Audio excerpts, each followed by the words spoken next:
The folks here at the Department of Chemistry were really nice to let me mount this exhibition of the artwork of Greg Hillhouse that he produced throughout his lifetime. Greg was a good friend of mine, and I was in shock that he had passed away, but it was important to me to make sure that I fulfilled a promise to Greg, which was that I would make sure that his artwork was properly taken care of if something should happen. And Lord knows at the time we never thought anything would happen, but it did. And so the pieces range in date from about 1969 to the latest ones were worked on in 2006.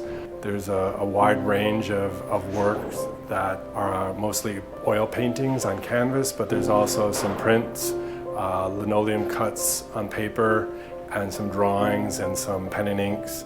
And Greg had an incredible style, very cubist, a lot of imagery, a lot of form, a lot of texture, a lot of color.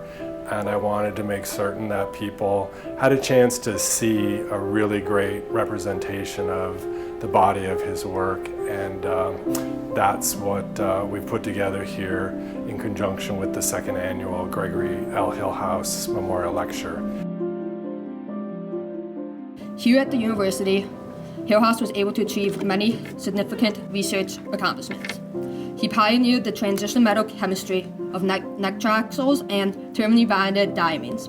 Hillhouse then turned his attention towards atom transfer reactions of nickel. He postulated the existence of nickel oxo and the amido species as key intermediates in these transformations, even though there was a consensus within the field that these species were highly unstable. In 2001, with his successful isolation of a trigonal-planar nickel-2 amido complex, Hillhouse changed this consensus.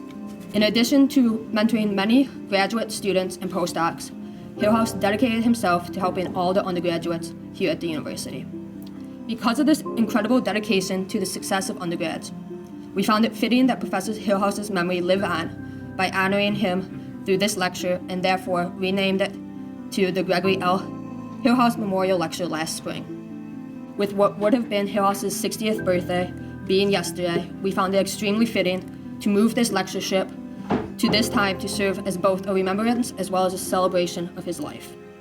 I think the exhibition, one of my goals from the very beginning was to juxtapose both his artwork and his science, his chemistry. We did that through focusing on some of the successes of the Hillhouse group and the chemistry that they researched and the discoveries they made. And you'll see some graphic representations of some chemical reactions and the chemistry tree that shows his relation to the professors who taught him. I wanted to marry the incredible creative genius that's found in his paintings and his other artwork and bring them together as a single exhibition so that people could get a feeling for the complete person. Greg was very proud of his painting, and he typically had several of them in his office.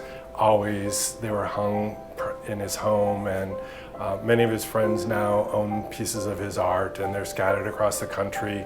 My next project will be to catalog all of his artwork and hopefully produce a book that will further memorialize his great talent.